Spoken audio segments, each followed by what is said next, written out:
kabinet. Saya kan sudah murtad dan sudah kafir karena tidak mau mendukung beliau sebagai calon presiden. Kok sekarang minta tolong sama orang kafir dan orang murtad? Ini ada apa ceritanya?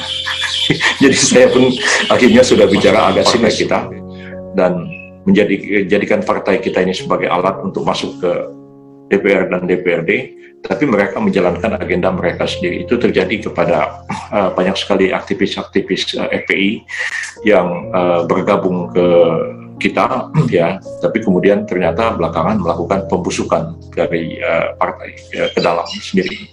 Nah, ini pengalaman-pengalaman kita yang sangat buruk, ya. Kemarin itu lebih-lebih tahun yang akan datang ini pemilu.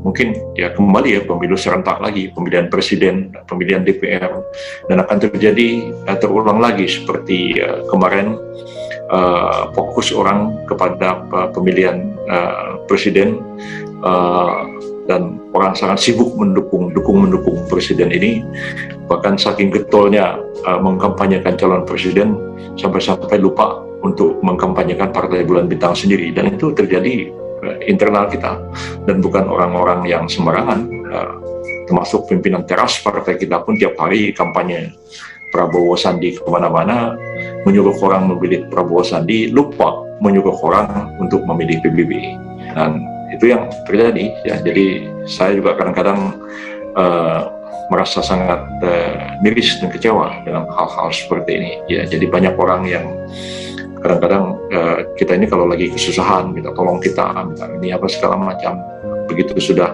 lepas dari kesusahan ya kita kemudian dikerjain, ya, bahkan dicaci maki dan sebagainya. Jadi hari ini Ustadz Bakhtiar Nasir melalui seseorang menghubungi saya karena besok dipanggil oleh Polda untuk diperiksa sebagai tersangka, dan saya katakan minta maaf, ya silakanlah Pak Bakhtiar Nasir menghubungi Prabowo Subianto, ya mestinya beliau bisa membantu karena beliau kan Menteri Pertahanan di kabinet.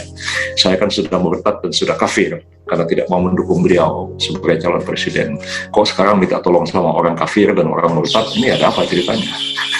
Jadi saya pun akhirnya sudah bicara agak sinis seperti itu, menghadapi hal-hal yang sebenarnya sangat tidak menyenangkan, dan banyak yang seperti itu. Dan saya selalu mengatakan, ya minta maaf, ya silakan menghubungi Pak Prabowo, saya kan sudah murtad, ya.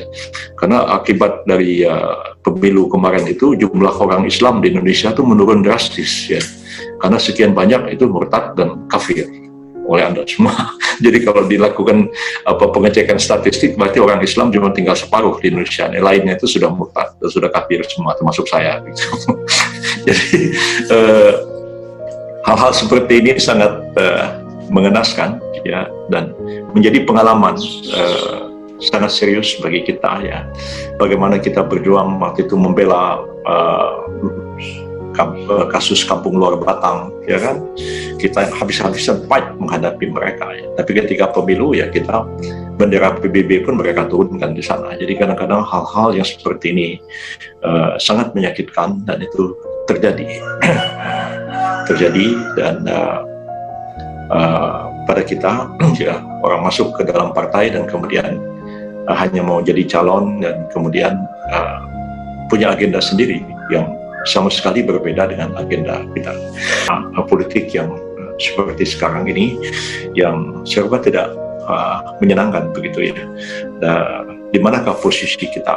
Nah, selama ini kita selalu mengatakan bahwa kita adalah umatan wasatan, umat yang di tengah-tengah dan tidak ekstrim ke kiri maupun ekstrim ke kanan, tapi kita selalu menjadi problem solver, pemecah masalah, dan kita selama ini sebenarnya tidak pernah juga bikin masalah di negara ini.